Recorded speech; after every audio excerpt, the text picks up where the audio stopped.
Del viva la muerte de Millán Astráin al viva el 8M de Pedro Sánchez.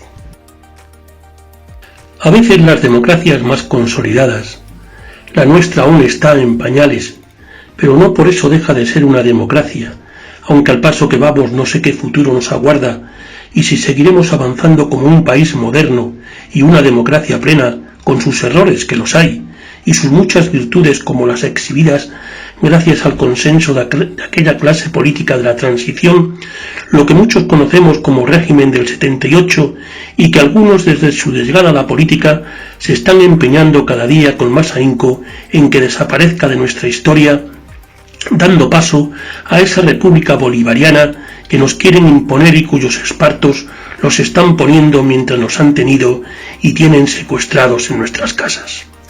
Aún así, y con nuestras carencias, nuestros políticos, sobre todo este gobierno, debería tomar nota de las costumbres, aquí las llamaríamos tradiciones, que se llevan a cabo cada vez que en alguna de las cientos de tribus de que conviven en el continente africano se produce un cambio o renovación del jefe de la tribu.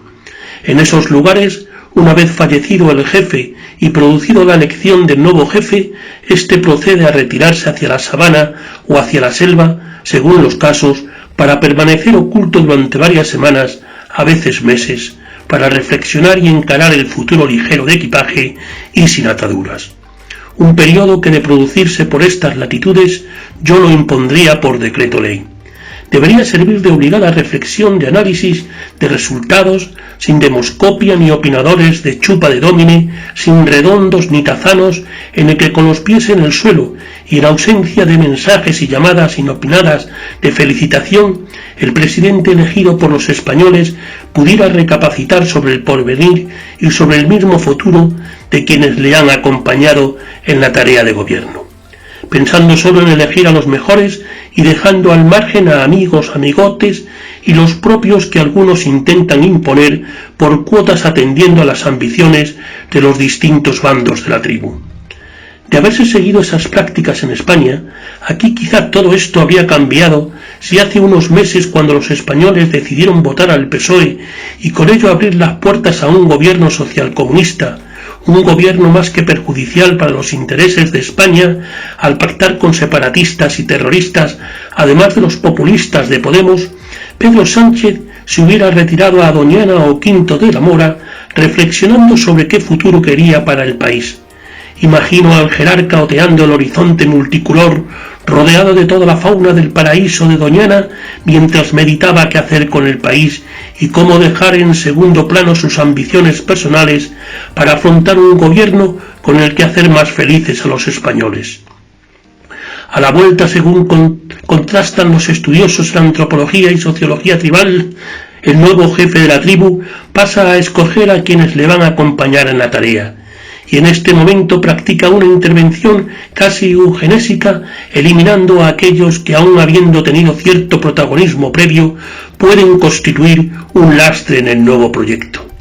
¿Se imaginan ustedes la que nos hubiéramos ahorrado los malos ratos que podríamos habernos evitado sin tener que contemplar los espectáculos diarios de todos aquellos ministros y no ministros que venimos sufriendo a diario con esas intervenciones, salidas de tono y rectificaciones express que suponen todo un insulto a la inteligencia?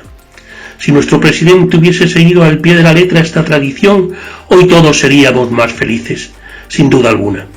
Sin embargo, aquí ni retiro, ni búsqueda de los mejores, aquí lo único que importaba es que los elegidos no hagan sombra al jefe, y cuanto más inútiles, cuanto más ineptos, mejor. Basta ver el espectáculo que vienen dando Losilla, Irene Montero, Carmen Calvo, María Jesús Montero, Garzón, Pedro Duque, Pablo Iglesias y resto de tropa de ministros y cargos de confianza para darnos cuenta de ello, y que Pedro Sánchez no ha podido elegir peor. Pero que nadie les eche la culpa a ellos. Aquí el único o los únicos culpables de tal ejército de Pancho Villa, de esta tropa de incompetentes e indocumentados que tenemos como ministros, son Pedro Sánchez y Pablo Iglesias, los machos alfa de sus respectivas formaciones políticas. Ellos, y solo ellos, han sido los únicos responsables de estos nombramientos. Unos nombramientos que tarde o temprano terminarán por pasarle factura a ambos. y es que tras la sonada metedura de pata de Illa y del mago Simón, lo de mago lo digo por la facilidad con la que hace desaparecer y aparecer cadáveres de un día para otro, de Marlaska, de Carmen Calvo, de la señora Celá o de la ministra de Exteriores o de Trabajo, el premio gordo al más tonto del Consejo no puede recaer en otro que no sea en el representante de Izquierda Unida, Baltasar Garzón.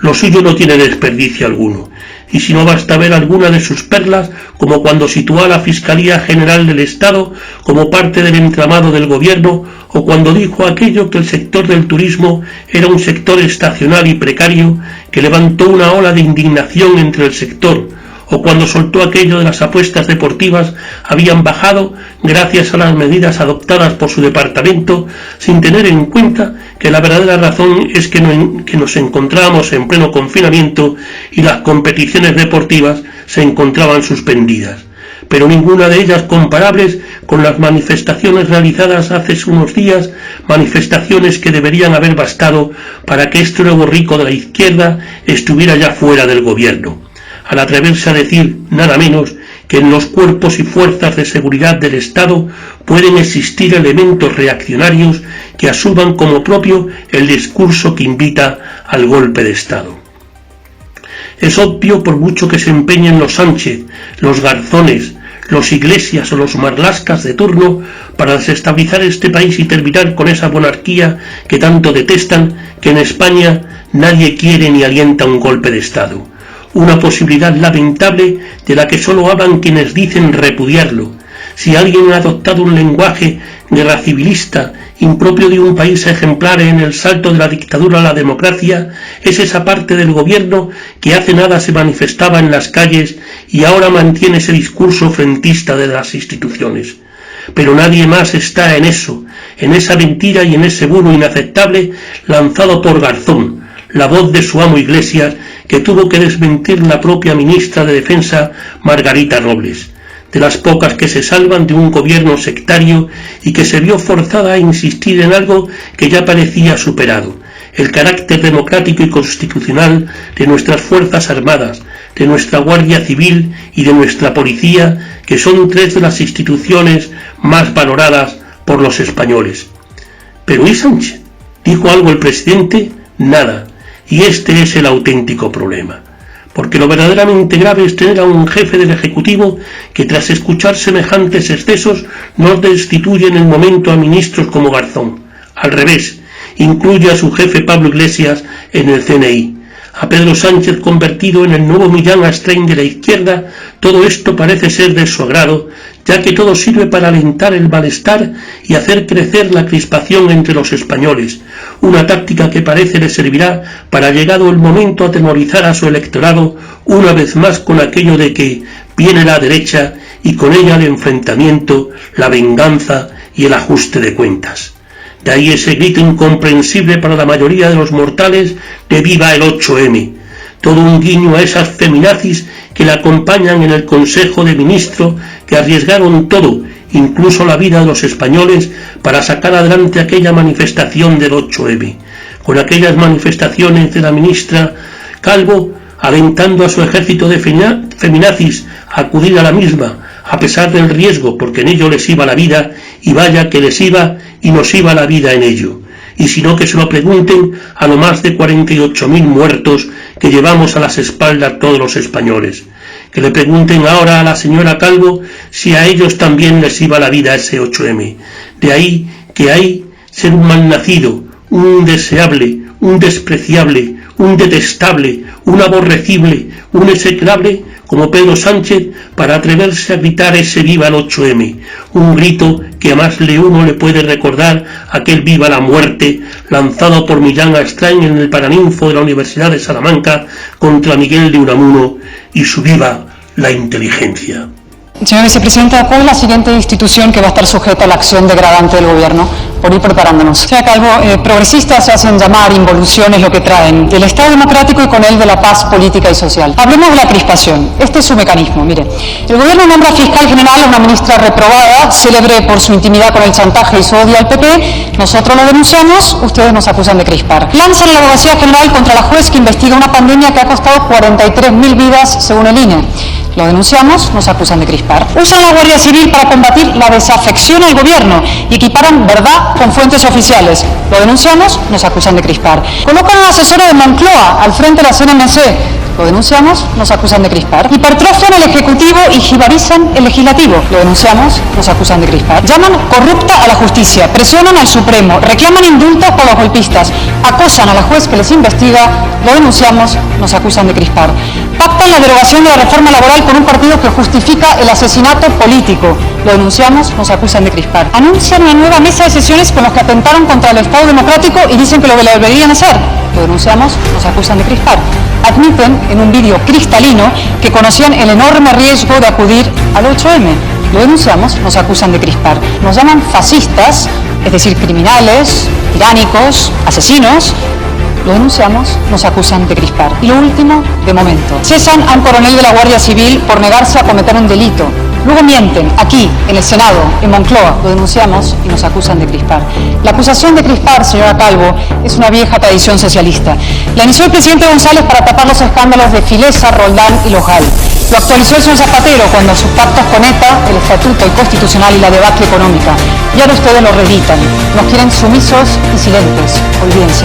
No son nuestras palabras las que causan la crispación, son sus hechos.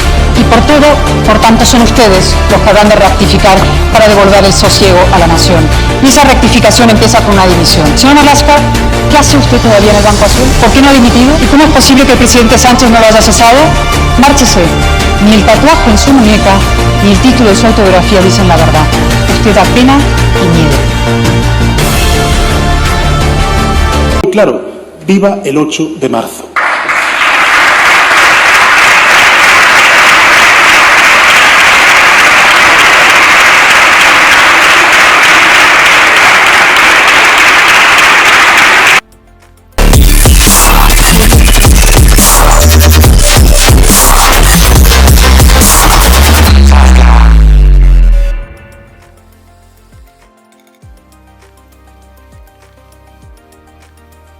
Por primera vez en 31 años de historia Canal Sur, nuestras cámaras no han cubierto los grandes acontecimientos como la romería de la Virgen de la Cabeza. ¿Cómo vamos a retransmitir la romería de la Virgen de la Cabeza si no ha habido romería de la Virgen de la Cabeza?